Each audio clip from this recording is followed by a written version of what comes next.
What is going on, everybody? Welcome into another edition of the Daily Energy News Beat Stand-Up here on this gorgeous Monday, August 14th, 2023. As always, I am your humble correspondent, Michael Tanner, coming to you from an undisclosed location here in Dallas, Texas, joined by the executive producer of the show, the purveyor of the show, and the director and publisher of the world's greatest website, EnergyNewsBeat.com, Stuart Turley. My man, how you doing today? It's a beautiful day in the neighborhood. I mean, it is a great action-packed show today. It was unbelievable. You know, we record this on Sundays. I sat down and I was trying to figure out one of these stories to boom. I couldn't. So they all intertwined. Stu does a great job. It'll be a great show lined up for us. Menu is great. First up, a global inflationary depression is very possible, starting out on an extremely positive note. So Stu will talk to us about the depression that's incoming. Next up, scientists admit to a spreading alarm about climate change. Quote, it's a manufactured consensus. Dun, dun, dun. In a move number everyone saw coming, scientists are now admitting climate change is manufactured. This is going to play off an interview that Stuart did for our EMB podcast. So it's a little self-promotion all baked into one. Gotta love it. Next up, don't fall for the ploy. BlackRock is still working to undermine American energy. I mean, of course, we all knew that. So Stu will cover what Larry Fink and BlackRock are still up to. Next up, 30-foot humpback whale found dead on Fire Island. At least 18th doomed humpback discovery on East Coast this year. Wind farms doing the job that I should be doing, so I appreciate that. Stu will cover what's going on the East Coast. And then next up, Biden's regulatory onslaught is, quote, legislation through regulation, or as Stu's dubbing now, LTR. And then finally, sticking with the Biden administration, this week in Bidenomics, never enough oil, which, hey, I'm all for that if that's the case. So Stu will drop us into the everything going on with Bidenomics. He'll then toss it over to me. We'll cover what happened really last week in the oil markets. You know, we finished somewhere about 83.19. Markets seem to open. We'll open this afternoon a little bit lower than that. Or Sunday afternoon, opened up a little bit lower than that. So it'll be interesting. We'll kind of give an idea of where oil prices might go this week. We saw a lot of earnings happening last week. Things will start to die out this week as we move into what I think will be we'll give our predictions for what I think this third quarter will be as we sort of move out of earnings season, move into everything. So Stu and I will cover all of that in a bag of chips, guys. But first, check us out. World's greatest website, www.energynewsbeat.com, the best place for all of your oil and gas news. Stu does a great job of curating that website to making sure it stays up to speed with all of your energy news. Our team does a great job of delivering that content quick, fast, and efficiently. You can follow us on Spotify. Check us out on YouTube, guys. We appreciate everybody who checks us out on YouTube. You can watch that at Energy Newsbeat on YouTube, or you can just find us if you go to energynewsbeat.com. You can see the video version of this podcast, but we appreciate all of our Spotify listeners. Give us 5-star, guys. If I was a 16-year-old crack pipe content creator, I would say smash that like button, but I'm not, so I will leave that alone. Again, dashboard.energynewsbeat.com, the best place for all of your data and energy news combo. We are hard at work at V2, guys, so we appreciate that. Email us questions at energynewsbeat.com. Take a look at the description, both in the YouTube show and on, if you're listening to this on Spotify or Apple, you can hit timestamps to all of the best segments. I'm out of breath, though, Stu. Where do you want to begin? Hey, let's start with one of my most gloomy, and we're going to finish on a high note with a training video for the government. So you got to love government. A global inflationary depression is very possible, but what does this do to the energy and oil markets? Dude, you and I have been talking about this for a long time. In fact, 3 years ago, we could pull the tape, and I was always saying depression as a cheerleader, and you're over there going, nah. Well, you were right. I'm right. But we're having fun. Roughly 2.5 years ago, it was predicted on the advancing time on this article that we might soon be witness to the first global inflationary depression. Many of us predicted inflation rolling, but underestimated the size of stimulus would put in the pipeline. Boy, they bloated this up like a dead whale on the beach, with all the stimulus they put around the world. To those finding this notion unacceptable, we would reframe this as stagflation era of reversion.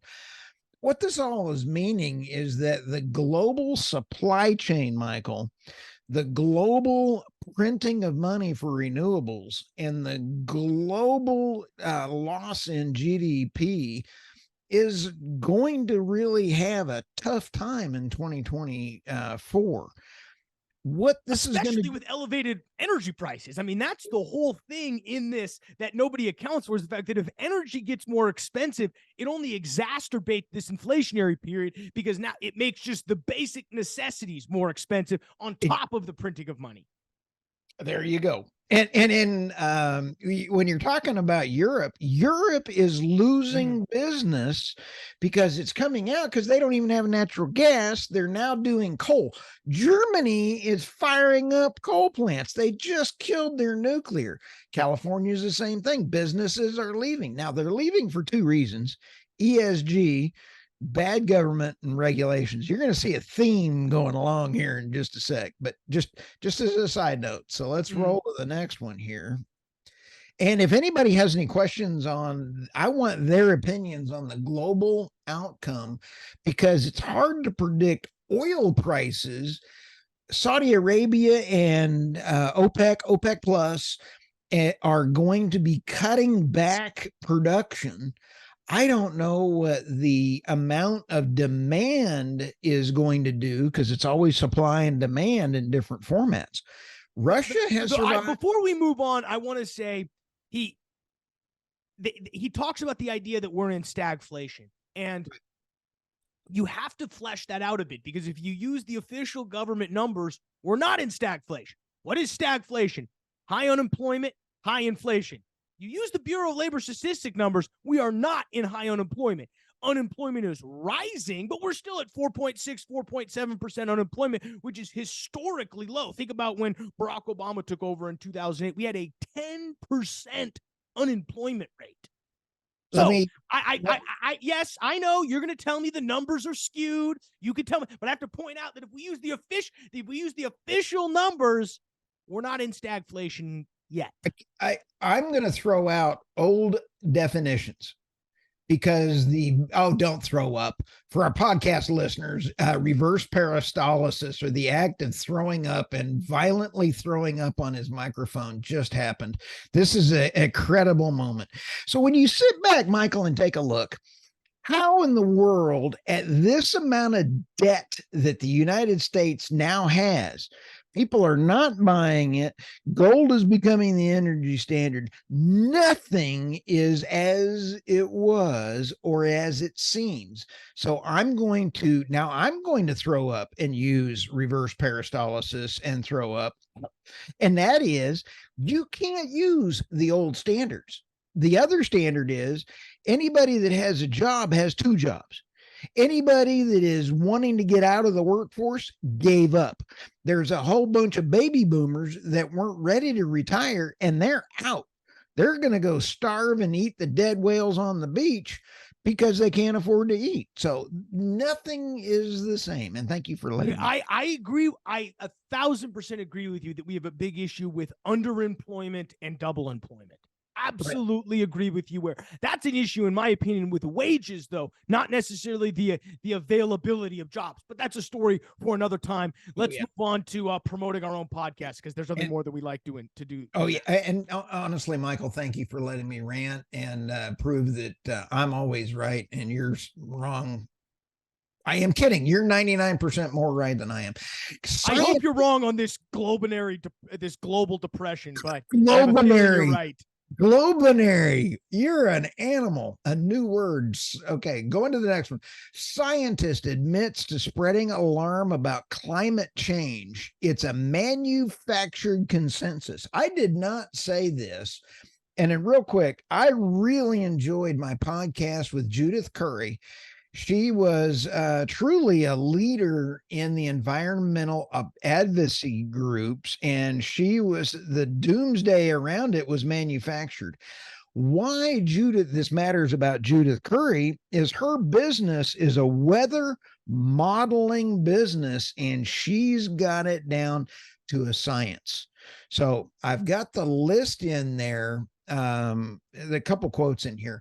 It's a manufactured consensus, says climate scientist in my new video. She says scientists have an incentive to exaggerate risk to pursue fame and fortune. And the fortune is in about how they get funded by the governments. So the governments are the ones that are actually doing it. Now, well, I mean, let's lay the groundwork here. Who is Dr. Judith Kerr? I think it's important. She's a doctor here. This is a brilliant woman, BS degree in geography, 1974, Northern Illinois University, a PhD in geophysical sciences in 1982 from University of Chicago. No slouch there, okay? She's the former chair of the School Earth and Atmospheric Sciences at Georgia Institute of Technology. Love them, Georgia Tech. Her research is, we're just reading the Wikipedia here. She was a member of the National Research Council's Climate Research Committee, has published over 100 scientific papers, and co-edited several major works. She retired from academia in 2017. Why? Because she went public with her climate change skepticism. Interesting. It seems like you can't teach publicly if you don't think climate change is real. Funny how that works. Hey, let me throw this squirrel at you, Michael. And that is the fact that she went from academia to the business, and her companies, she has two, and those companies are God bless America.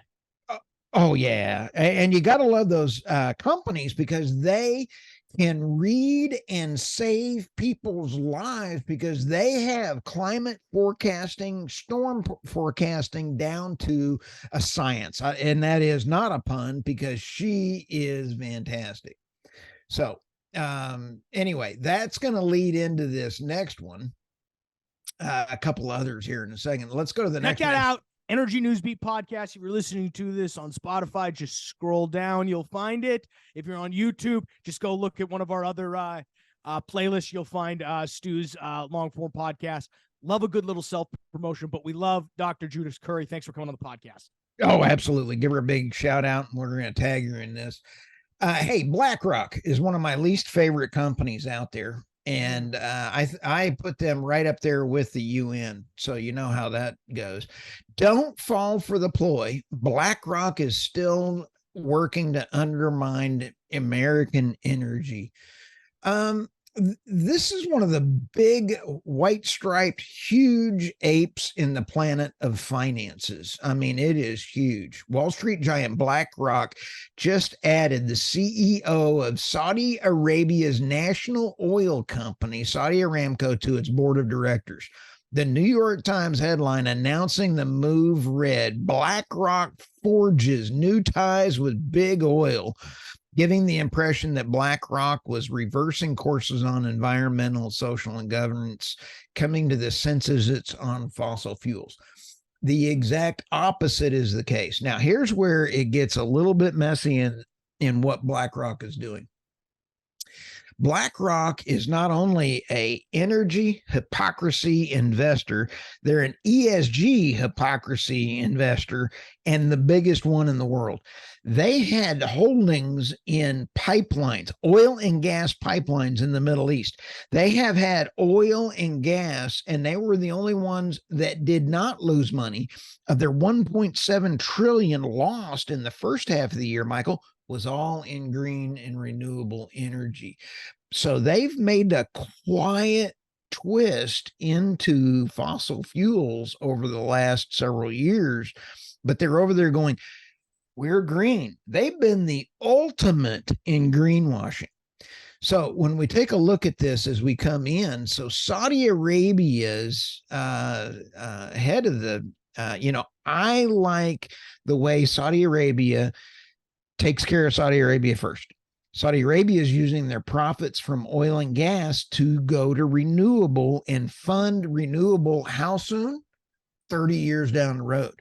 The technology's not there. BlackRock is now following Saudi Arabia's, but they're publicly using an IR guy of the week and really falsely advertising their funds. But I mean, this makes total sense, though. Saudi Arabia is not aligned with U.S. oil interests. They'd love No. nothing more than to have the U.S. enact regulations that shut down the oil business. I mean, what did we see in WikiLeaks? Who's the biggest funder of Greenpeace? Oh, Russia. Why? Energy. I mean, it doesn't take. I really like that you brought this article, Stu, because I think, the New York Times thinks one step ahead. Think 2 moves ahead, 3 moves ahead. We talk about second order thinking. 4, It's clearly 5. the New York Times doesn't do that, because if they actually spent 5 seconds thinking about this, they'd be like, well, wait a second. Wouldn't Saudi Arabia really enjoy the shutdown of the U.S. oil industry to only make the entire world more reliant on them? Maybe if they don't have as much of reserves as we think they have, shutting down the American oil industry will only continue to prop up their declining reserve base. I don't know. I'm just throwing those things out there, but it's helpful to think ahead instead of just pronouncing a headline. Saudi Arabia or BlackRock forges new ties with big oil. Give me a break. Oh, yeah. Here's why. I mean, Saudi Arabia already tried to wipe out the great U.S. oil companies. They've done it. They did it in 2014. They're going to do it again. Boom. If they can, they will. And I guarantee you, with this current administration and energy policies in place, the only thing I've got going for the current government on energy policies is their regulations, we'll cover here in a second, are not energy racist, if you want to say that. They hate all energy. We got to go this. Let's talk about this whales. Okay. Hey, this is a hoot. 30-foot humpback whale found dead on Fire Island, at least the 18th doomed humpback discovered in the East Coast this year. Hey, I found a training video at the end of this, Michael, and let's talk about the article for a little bit, and then I'll talk us through the new training video on how to clean up whales. So let's go ahead and talk about this for a little bit. I had a wonderful interview with Craig Rucker this week, and I embedded the Fox interview that he just had with him, and that's how I got to meet him. He also knows Patrick Moore, and Patrick Moore was the co-founder of Greenpeace that I've interviewed, and I've got more interviews coming up with him. So, we've also got we're working out details to interview him at COP28. So this is huge from a story. The whole thing about this is the animals, the whales, there's hundreds and hundreds of them that we know about this year are dying. Porpoises, whales, the fisheries, it's killing the fishing industry. And it's because of the vibrations, Michael, of the wind turbines. Why is the green methodology and the green push silent on one of the biggest important ecological mammals in the world regarding the world's health? It's pretty crazy. A 30-foot humpback whale was found dead last Friday morning. What was that? The 10th? Yep. No, the 11th there. The 18th humpback to be discovered on the East Coast so far was found on the eastern side of Smith Point County Park in Shirley, Long Island, according to the National Oceanic Atmosphere Administration. I mean, doing the job I should be doing. Yes, killing the whales. As a millennial, this is one of the few things, and you can see there's a New York Post in there showing the one. But Michael, I went to a research desk and I went and found a short clip from 50 years ago, and I discovered that Granholm has already sent this out as a training video, since she doesn't care about the whales. This is so let's let's we go ahead watch and it. play Are we gonna watch this? Yeah, let's watch let's it. Cue it up. Let's start it now. Blubber beyond all Here we go. believable. Okay, yeah. You see the 10, 9, 8, 7. For those watching at home, it's a countdown. There's a dead whale on the beach. Are they gonna blow this thing up? No, there's no way. Look at the chunks, and you can hear the screams in the background. And the announcer is so calm. He says, "This is great."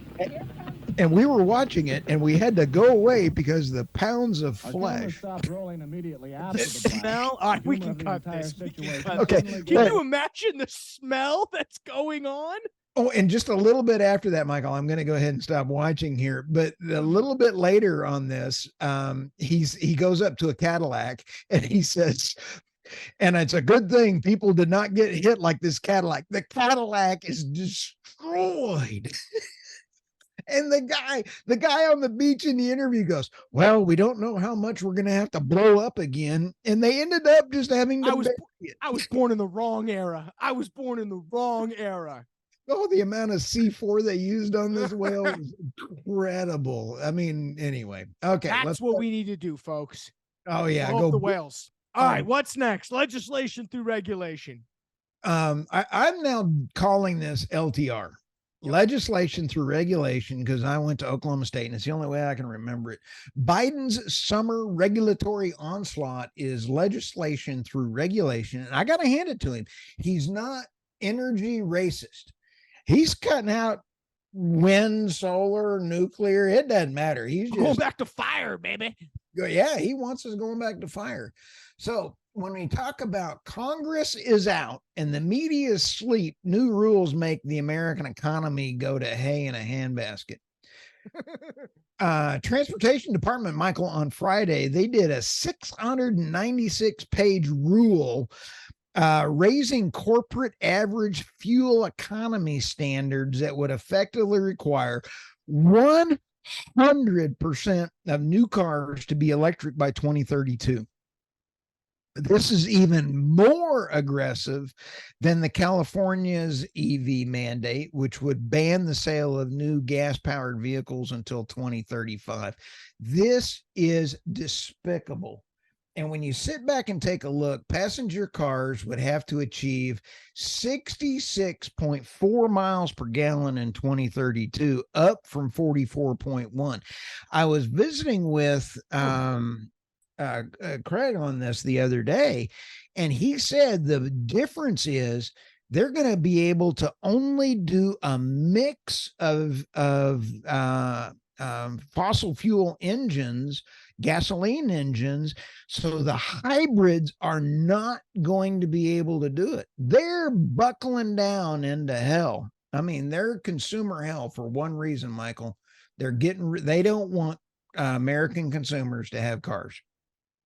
Unbelievable. Yeah, passenger cars would have to achieve 66.4 miles per gallon in 2032. Right. Wow. And the balancing trucks at 54. Woo.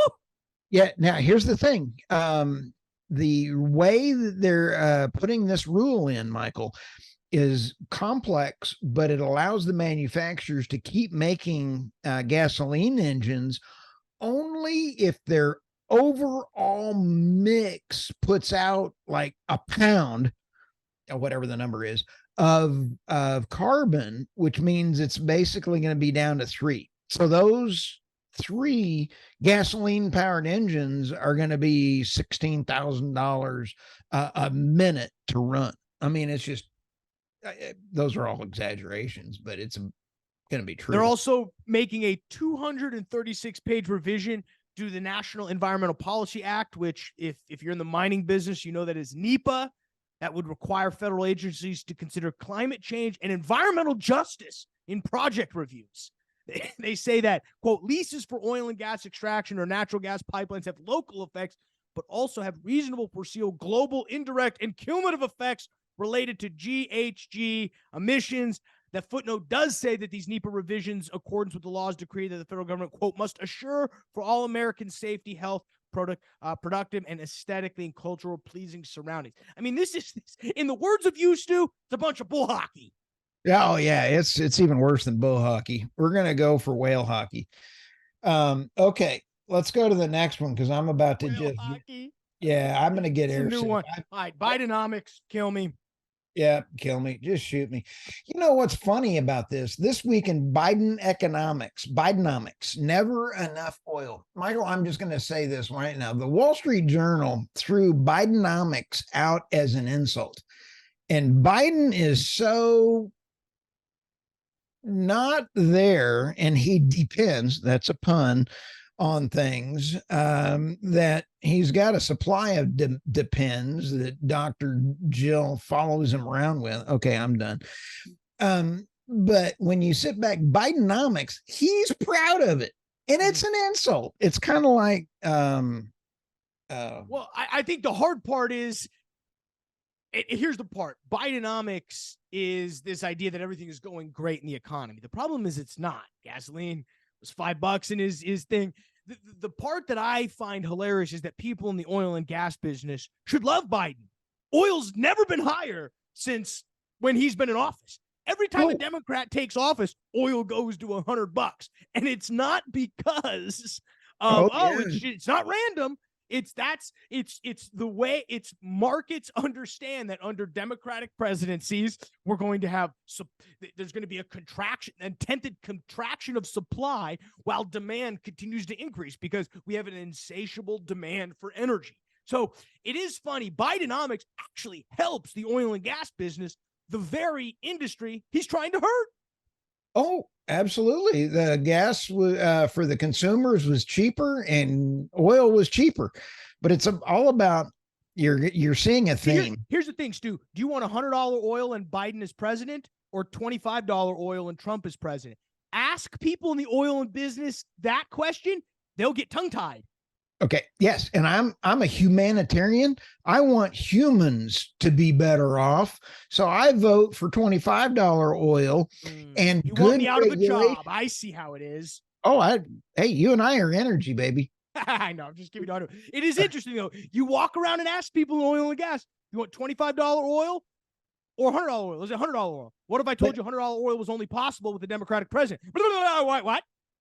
Yeah, excuse me. RT, I got to give a shout out to RT over at Pecos Operating in the Crew Truth. That's exactly what he said, and that was my first time with him. As I did a Scooby Doo, right? Well, no, and to get back to the point, if you're all tapped into the news, they've been walking around and trying to pump up this Bidenomics. Who knows what that is? The point is, we will have an insatiable demand for energy and an oil demand. The IEA came out last week and said oil demand is going to go to 103 million barrels. You know, it's part of the reason why prices were up last week. It's incredible that people can't quite see this. And it's incredible they're still trying to pronounce that the economy is sweet.